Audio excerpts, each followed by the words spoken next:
벚꽃 야담 방문해주셔서 감사합니다. 구독, 좋아요, 알림 설정은 여러분의 사랑입니다. 야담 이야기 시작하겠습니다. 옛날 어느 마을에 큰마님과 작은마님 두 과부가 한 집에 살게 되었답니다. 큰마님은 동서가 들어오기 전까지는 태평성대를 이루며 살았죠. 머슴들은 다른 양반댁 머슴들하고는 비교가 되지 않을 만큼 잘생기고 상남자처럼 근육이 단단하여 부인들 사이에서는 큰마님이 부러움의 대상이었습니다. 그리고 머슴들 중에 큰마님은 돌쇠를 제일 아꼈답니다. 돌쇠는 잘생긴 얼굴로 마님이 부르면 어려워하지 않고 쪼르륵 달려오니 참 살갑게 느껴졌기 때문이었죠. 그리하여 돌쇠에게는 마님의 시중을 들면서 집안일만 하게 되었습니다. 어느 날 큰마님이 돌쇠를 불렀습니다. 돌쇠야, 오늘은 문에 창호지를 다시 붙여야겠다. 이번에는 꽃을 넣어다오. 네, 마님. 돌쇠는 큰마님이 시키는 모든 일을 짜증 한 번 내지 않고 신이 나게 일을 하였답니다. 그리고 돌쇠는 일을 할 때면 항상 위 옷을 벗어 큰마님의 눈요깃거리로 손색이 없었습니다. 그러나 큰마님은 다른 머슴과는 달리 돌쇠에게는 눈요깃거리로 끝나는 마음이 아니었던 거죠. 돌쇠를 보고 있으면 서방님과도 느껴보지 못한 떨림은 신선했고 돌쇠의 눈과 마주치면 온몸이 뜨거워지고 쩌릿쩌릿했으니 큰마님은 이런 마음이 궁금하였습니다. 그리하여 어느 날 큰마님은 돌쇠에게 향한 마음이 어떤 마음인지 확인하기로 했답니다. 돌쇠야, 이리 앉거라. 나도 내 마음을 몰라서 그러니 확인을 좀 해야겠다. 네, 마님. 돌쇠야, 나의 얼굴을 만져보거라. 돌쇠가 천천히 얼굴을 어루만져주니 큰마님의 가슴이 터질 듯이 뛰기 시작했죠. 그런데 돌쇠는 당황하지 않고 떨고 있는 큰마님을 안아주는 것이 아니겠어요. 그리고는 큰마님의 귓가에 대고 속삭였습니다. 보잘것없는 제가 그동안 안방마님을 연모하고 있었습니다요. 큰마님은 놀라 돌쇠를 밀치며 품에서 나왔답니다. 언제부터인 것이냐? 너와 나의 사이에는 신분의 차이가 있거늘. 처음 왔을 때부터입니다요. 큰마님께서 웃는 얼굴로 저를 반겨주셨습니다요. 마님의 웃는 모습이 어찌나 어여쁘시던지 제 마음을 떨쳐보려고 노력을 했지만 아니 되었습니다요. 큰마님이 돌쇠의 눈을 보니 애처로워 보였답니다. 그리고는 돌쇠의 얼굴을 만져보니 자신 또한 돌쇠 없이 사는 것은 상상도 할 수 없었답니다. 저는 마님 옆에서 마님의 외로움을 달래주고 싶습니다요. 돌쇠는 더 이상 참을 수 없어 마님을 품 안에 가득 채우고 깊은 곳을 찾아갔습니다. 큰마님은 10년 만에 느껴보는 사내의 손길이 황홀해도 너무 황홀했고 마님의 정신은 벌써 딴 세상에 가 있었던 거죠. 그렇게 둘은 몸이 자석처럼 끌리면 밤낮 상관없이 서로의 몸을 마시며 갈증을 해소하였답니다. 큰마님은 이렇게 태평성대를 누리며 행복하게 살고 있었던 거죠. 헌데 작은마님이 들어오는 날부터 혼란의 시대가 오게 되었답니다. 작은마님의 서방은 마지막 남은 집 문서로 도박을 하다 집마저 탕진하게 생겼으니 도박장에서 속임수라며 난동을 피우다가 구타를 당하고 말았습니다. 헌데 서방은 구타를 당한 후 10일을 넘기지 못하고 죽고 말았던 거죠. 그리하여 형님 댁에 들어가게 되었답니다. 작은마님은 형님 댁에 들어갈 때 머슴 덕구만 데리고 들어갔습니다. 작은마님이 형님 댁에 들어가는 날 큰마님은 덕구를 본 후 돌쇠는 눈에 보이지도 않았답니다. 덕구는 피부가 여인처럼 희고 몸은 근육으로 만들어져 단단하게 보였으며 키는 돌쇠보다 더 컸으니까요. 그리하여 큰마님은 그 이후로 작은마님을 질투하기 시작했답니다. 허나 작은마님은 큰마님의 마음을 알 턱이 없었습니다. 작은마님은 너무 어린 나이에 시집을 가게 되었으며 서방의 사랑을 받지도 못한 채 일찍 서방도 죽었으니까요. 그리고 작은마님은 순진하고 마음도 여리고 욕심도 없었으며 다만 꽃을 좋아하다 보니 꽃처럼 아름다웠죠. 그렇다 보니 덕구는 작은마님을 보살피지 않으면 안 되었습니다. 그런데 큰마님은 덕구가 작은마님을 지극정성으로 모시는 것도 꼴보기 싫었던 거죠. 그건 덕구가 돌쇠보다 모든 것이 월등했고 또한 머리까지 좋았기 때문이었답니다. 큰마님은 날이 지날수록 질투심은 하늘을 찌를 정도로 심해졌으며 무엇보다 이 고을에서 자신보다 더 좋은 머슴을 가지고 있는 것만은 용납할 수가 없었던 거죠. 돌쇠도 큰마님을 지극정성으로 모시고 있지만 남의 떡이 더 커 보이는 것처럼 큰마님은 덕구가 욕심이 났답니다. 덕구는 이 집에 들어오는 날 큰마님이 어떤 사람인지 파악을 했습니다. 그리하여 작은마님을 안전하게 더 보살폈던 거죠. 그렇게 시간이 지나 봄이 찾아오고 있었습니다. 작은마님은 봄의 꽃을 정원에 심을 생각에 좋아라 했고 덕구는 작은마님을 위해 봄에 심을 씨앗을 모아놓고 있었답니다. 그리하여 작은마님은 정원에 꽃씨를 심고 덕구와 함께 웃고 떠들며 정원을 가꾸었죠. 그런데 이 꼴도 보기 싫은 큰마님은 돌쇠를 시켜 정원에 있는 꽃과 나무를 뽑아내고 정원을 다른 곳으로 옮기라고 하였습니다. 지금 정원은 작은마님이 지내고 있는 방, 창문을 열면 잘 보이는 곳에 있었으니까요. 돌쇠는 큰마님이 오랜만에 자신을 불러 일을 시키니 너무도 좋았던 거죠. 그리하여 안방 창문을 열면 잘 보이는 곳으로 하나씩 옮기기 시작을 하였답니다. 작은마님은 정원에 심어놓은 꽃이들이 피어나지 못할 것을 생각을 하니 가슴이 아팠습니다. 덕구는 그런 작은마님을 보니 안쓰러웠죠. 마님, 봄이 온 듯합니다. 산과 들에 벚꽃, 목련, 진달래 그리고 개나리가 피어나고 있습니다. 꽃놀이를 하고 오면 어떨까요? 덕구야, 지금은 이 집에 있는 것이 힘이 드는구나. 그래, 밖으로 나가 꽃놀이를 하는 것이 좋겠다. 그리하여 작은마님은 봄꽃과 어울리는 한복으로 갈아입고 큰마님이 보란 듯이 덕구를 앞세워 밖으로 나갔답니다. 큰마님은 자신보다 어리고 젊은 동서가 눈에 가시처럼 느껴졌으며 자신보다 예쁘게 입고 꽃놀이 간다며 생긋생긋 덕구를 보고 웃는 동서가 정말 싫었습니다. 그리하여 큰마님의 질투심은 누구도 막지 못할 정도로 커져만 갔죠. 그런 큰마님을 지켜보는 돌쇠는 큰마님이 위태로워 보였고 안쓰러워 보였답니다. 한편 작은마님은 덕구를 데리고 벚꽃길을 걷고 있었습니다. 지나가는 모든 아낙네들은 덕구를 보고는 입을 다물 수가 없었답니다. 그리고는 쑥덕쑥덕 무슨 말을 하는지 어디를 가나 마찬가지였죠. 덕구는 신경은 쓰였지만 나중에 알아보기로 하고 작은마님의 행복해하는 얼굴에 집중을 하였습니다. 덕구야, 너희 누이가 있었으면 얼마나 좋았겠느냐? 이 길을 다이와 거닐면 행복할 것 같구나. 마님, 제가 누이가 되어드리겠습니다. 오늘은 저를 다이누이라 생각하세요. 그래도 괜찮겠느냐? 지금은 친구가 그립구나. 그래, 오늘은 덕구가 친구가 되어 주거라. 이제 저와 친구이니 말 놓겠습니다. 그래, 어서 말을 놓아보거라. 이런 이야기를 하며 웃고 떠드는 사이 한적한 오솔길이 나왔답니다. 작은마님은 주변에 사람이 없는 것을 확인하고는 덕구를 보며 재촉하였죠. 너무 신이 난 얼굴을 하고는 덕구의 반말을 기다리는 작은마님의 얼굴을 보니 실망시키면 아니 될 것 같았습니다. 그런 작은마님의 해맑은 얼굴은 어린아이처럼 순수하여 절로 덕구의 얼굴에 미소가 돌았답니다. 그리고는 라이야, 오랜만이야. 나도 라이가 보고 싶었어. 잘 지내고 있었어? 작은마님은 멍하니 덕구의 눈을 바라보고 있었답니다. 그리고 슬픈 눈을 하고는 눈물을 흘리며 말하였습니다. 다이야? 하나뿐인 나의 단짝 다이야 보고 싶었어.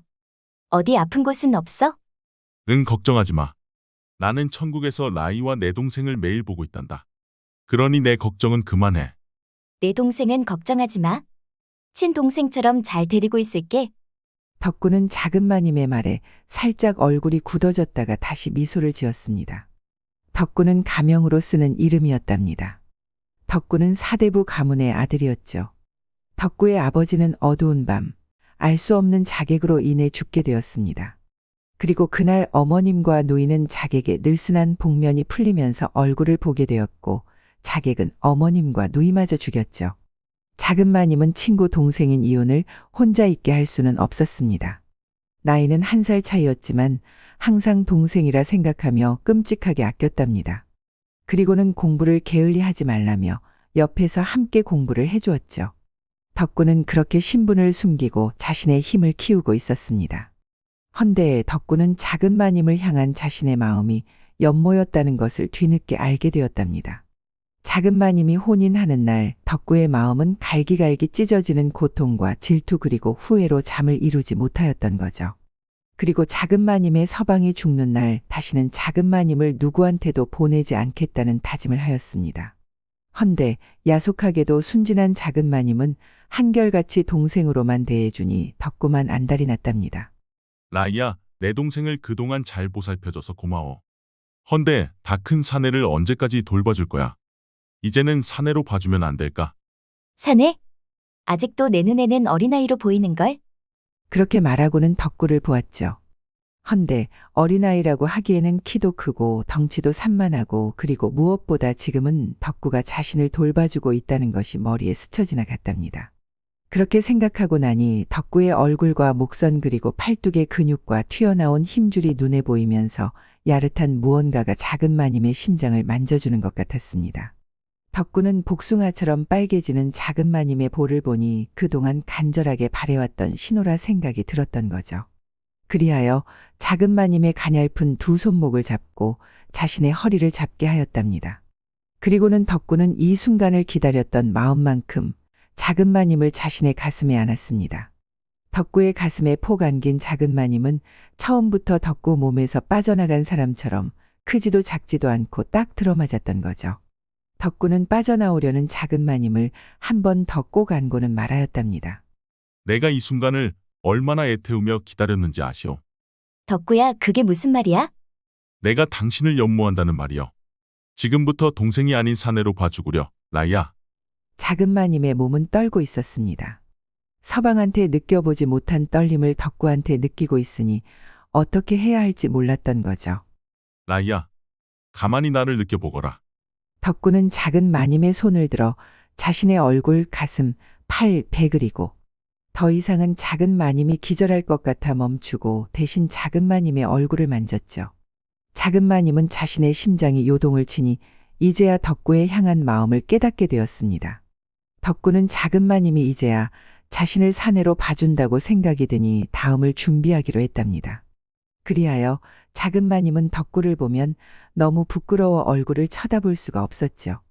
그렇게 두 사람은 살랑살랑 봄바람을 가슴에 담고 집으로 들어갔습니다. 대문으로 들어오는 두 사람을 지켜보던 큰 마님의 눈에는 덕구가 작은 마님을 바라보는 눈빛이 사내의 눈빛으로 바뀐 것이 보였답니다. 두 사람이 동네를 걷는 동안 동네는 작은 마님과 덕구의 말로 떠들썩했답니다. 돌쇠 얼굴은 덕구에 비하면 아무것도 아니네. 그 집 돌쇠 주인은 마음이 좀 쓰리겠구먼. 그동안 돌쇠 데리고 다니면서 얼마나 자랑을 했어? 난 꽃이구먼. 그나저나 덕구는 머슴이라고 하기에는 얼굴에 귀티가 흐르니 데리고 살면 딱 좋겠구먼. 못하는 소리가 없답게. 마님들 사이에서 머슴 돌쇠와 덕구의 말이 끊이지 않았답니다. 이런 소문이 돌고 돌아 큰 마님한테도 들리게 되었습니다. 큰 마님은 더 이상 질투의 화신을 감출 수가 없어 그만 폭발하고 말았던 거죠. 큰 마님은 방에 들어가 안절부절 서성이며 말을 하였습니다. 더 이상 참을 수가 없구나.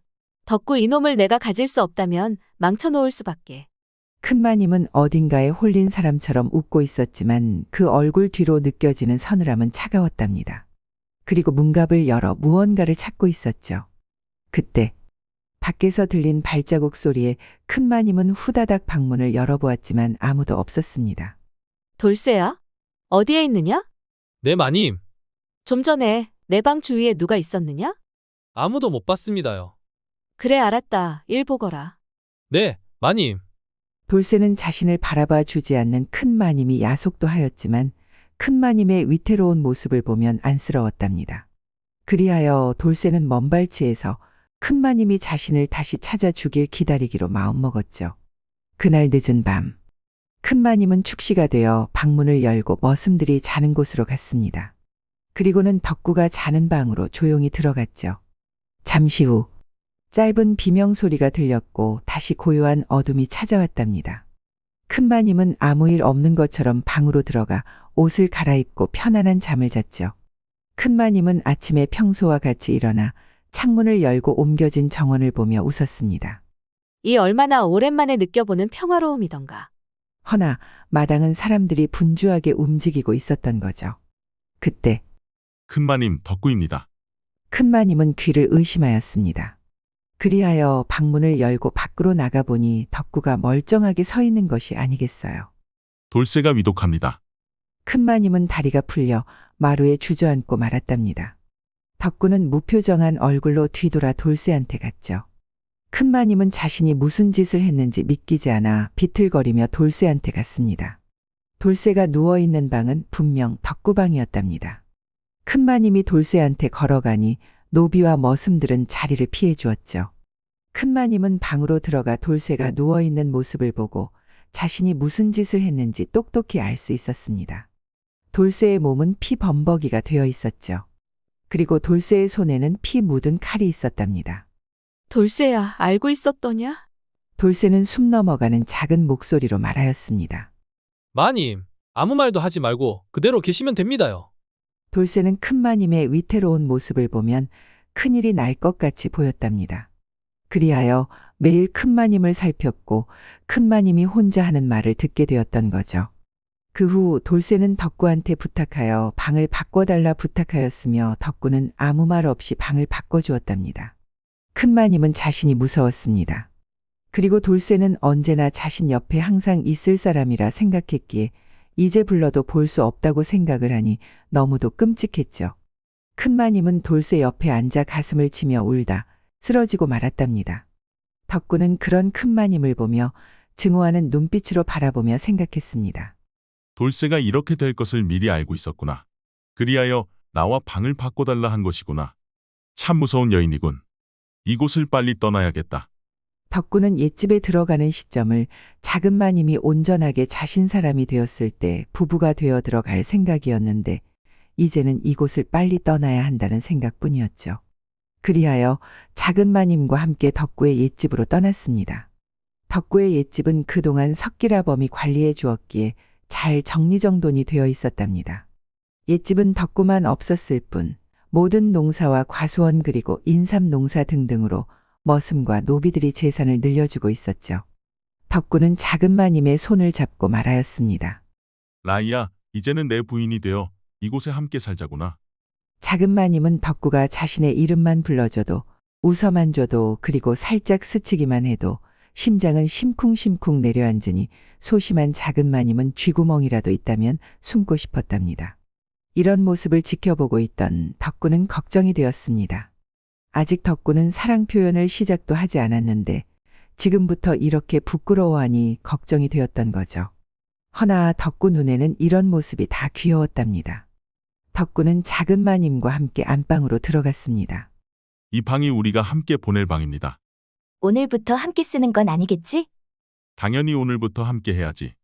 그래야 노비들과 머슴들이 라이를 함부로 못할 것이야. 작은 마님은 이해가 되었는지 고개를 끄덕끄덕 하였답니다. 덕구는 그런 마님이 귀여워 입술에 입맞춤을 하였답니다. 작은 마님은 이렇게 달콤한 입맞춤은 처음이었죠. 작은 마님은 살며시 눈을 뜨고 덕구를 보았습니다. 그리고 덕구의 입술을 머금었죠. 덕구는 작은 마님이 먼저 다가오니 이번에는 덕구가 심쿵하였답니다. 내가 걱정을 할 것이 아니었구나. 그렇다면. 덕구는 작은 마님의 옷고름을 풀고 옷 속에 숨겨진 모든 것을 소중하게 안고는 깊은 곳을 찾아 안았습니다. 작은 마님은 덕구가 생각한 것보다 상상 그 이상이었죠. 두 사람은 서로의 사랑에 반응하고 그동안 느껴보지 못한 황홀감에 젖었답니다. 한편 얼마나 시간이 지났을까? 큰마님은 눈을 떠보니 안방에 누워 있었습니다. 자신이 꿈을 꿨던 건지 아니면 정말 현실인지 구분이 되지 않았답니다. 큰마님은 돌쇠를 부를 수가 없었습니다. 그리하여 방을 나가 돌쇠를 찾아 나섰는데 그 어디에도 돌쇠는 보이지 않았죠. 큰마님은 자신의 욕심으로 돌쇠를 죽게 했다고 생각을 하니 눈물이 앞을 가렸답니다. 그리하여 큰마님은 돌쇠에 대한 미안함에 음식도 잘 먹지 못하고 눈물로 세월을 보냈습니다. 그렇게 1년이라는 시간이 흐르고 다시 봄이 찾아왔죠.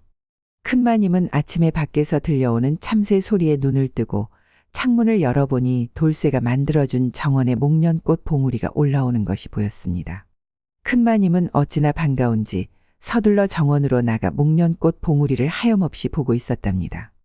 허나 돌쇠가 자꾸 생각이 나 눈물이 앞을 가려 목련꽃 봉우리가 보이지 않았죠. 그때 정원 저 너머에 있는 대문으로 한 사내가 걸어오는 것이 아니겠어요. 큰마님은 서둘러 눈물을 훔치고 자신한테 걸어오는 사내를 보았답니다. 그런데 이것이 웬일이랍니까? 죽은 줄만 알았던 돌쇠가 걸어오는 것이 아니겠어요. 큰마님은 너무 놀라 다리에 힘이 풀리고 넘어지려는 찰나 돌쇠의 단단한 팔뚝으로 큰마님을 끌어안았습니다. 큰마님은 꿈인지 생시인지 몰라 다시 고개를 들어 얼굴을 보았는데 자신이 그리워했던 돌쇠였던 거죠. 큰마님은 돌쇠의 얼굴을 두 손으로 감싸고 말하였답니다. 돌쇠가 맞는 것이냐? 네, 마님. 저 돌쇠입니다요. 살아 있었던 것이냐? 분명 죽었다고 들었다. 그때는 살지 죽을지 몰랐기에 제가 마님한테는 죽었다고 말을 하라고 했습니다. 다행하게도 심장을 비켜나가 살 수 있었습니다. 돌쇠야, 내가 미안했구나. 질투에 눈이 멀어 너의 소중함을 미처 깨닫지 못하였느니라. 너를 보내고 나니 내가 너를 많이 좋아하고 있다는 것을 알게 되었단다. 돌쇠는 그렇게 말해주는 큰마님이 너무 사랑스러웠죠. 돌쇠는 큰마님을 번쩍 안고는 방으로 들어갔습니다. 이제 말의 대화는 필요가 없었답니다. 다만 몸의 대화만 있을 뿐이었죠. 큰마님은 그리웠던 돌쇠를 품에 안으니 황홀해도 너무 황홀했으며 돌쇠는 그동안 몸 안에 자고 있던 세포들이 다 일어나 아우성치는 기분이었습니다. 그렇게 둘은 강하게 서로를 갈구하며 지옥과 천국을 여러 번 맛보았답니다. 그리하여 두 사람은 평생을 서로만 바라보며 행복하게 살았다는 이야기였습니다. 사자성어의 가게아치는 집에 있는 닭보다 들에 있는 꿩을 좋아한다는 뜻입니다. 가까이 있는 익숙한 것은 대수롭게 여기고 멀리 있는 드문 것을 귀하게 여김을 이르는 말이죠. 벚꽃 야담. 구독, 좋아요, 따뜻한 댓글은 여러분의 사랑입니다. 이 영상을 보시는 모든 분들이 벚꽃 야담과 좋은 인연을 맺어 항상 행복이 가득하셨으면 좋겠습니다. 오늘도 행복한 하루 보내세요.